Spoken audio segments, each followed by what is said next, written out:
Γε μου που πας, μάνα θα πάω στα καράβια. Καπετάνιο, έχεις γράμμα. Α, να είσαι καλά, παιδί μου.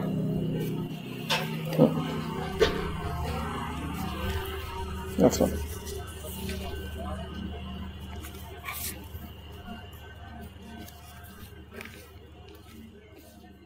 Αγάπη μου, πέρασαν κιόλας 2 εβδομάδες από το τελευταίο σου γράμμα. Είμαστε όλοι καλά και σας σκεφτόμαστε συνέχεια. Τα παιδιά μεγαλώνουν γρήγορα, σαν να βιάζονται να γίνουν μεγάλα για να σου μοιάσουν.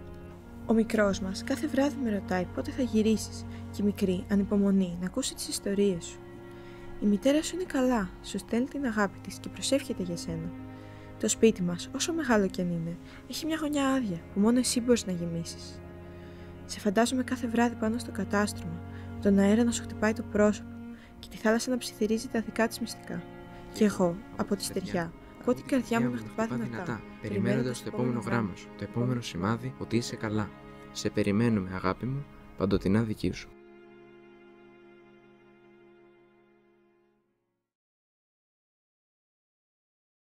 Γε μου, πού πας?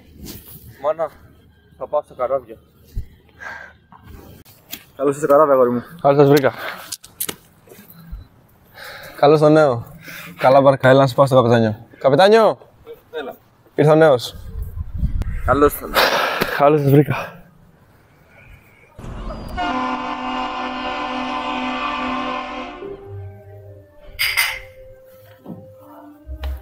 Και από το πρώτο μου μπάρκο περάσανε 20 χρόνια.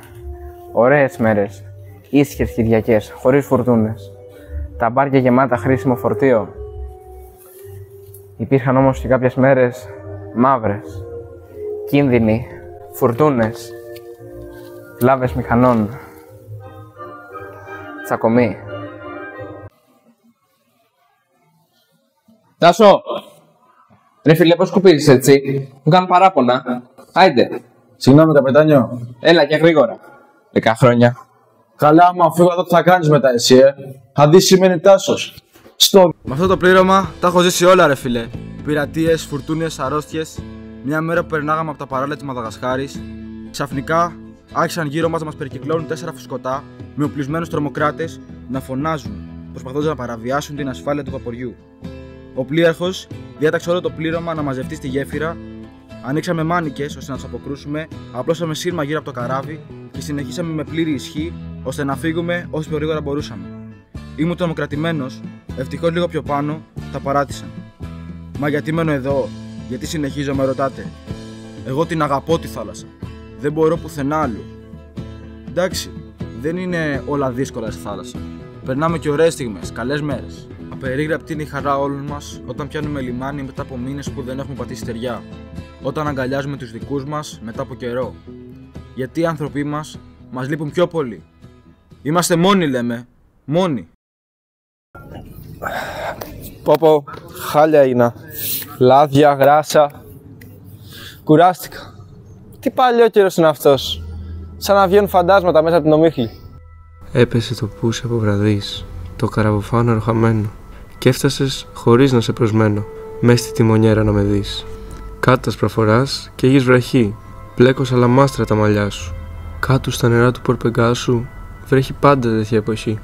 Μας παραμονεύει ο θερμαστής, με τα δυο του πόδια στις καδένες. Μη κοιτάς ποτέ σου τις αντένες, με την τρικυμία θα ζαλιστείς. Φύγε, εσέ σου πρέπει στέρεα γη. Ήρθες να με δεις κι όμως δεν μ' είδες. Έχω από τα μεσάνυχτα πνιγεί 1000 μίλια πέρα από τις ευρύδες. Άρα λοιπόν θα διαλέγατε ξανά το ίδιο επάγγελμα? Αν θα διάλεγα το ίδιο επάγγελμα, πάντα. Για την αγάπη της θάλασσας. Για τα ταξίδια και τις εμπειρίες. Για τους ανθρώπους που γίνονται η νέα μας οικογένεια. Αδειά μας. Άντε πάμε, παιδιά. Είναι παράξενα της ίδιας στα φανάρια και δεν τα βλέπεις καθώς λένε με το πρώτο. Πέρα απ' τη γέφυρα του Αδάμ στη Νότιο Κίνα, χιλιάδες παραλαβενές. Υπήρχαν όμως και κάποιες μέρες μαύρες.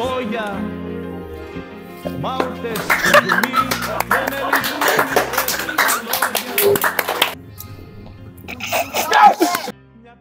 ώρα στην Αθήνα.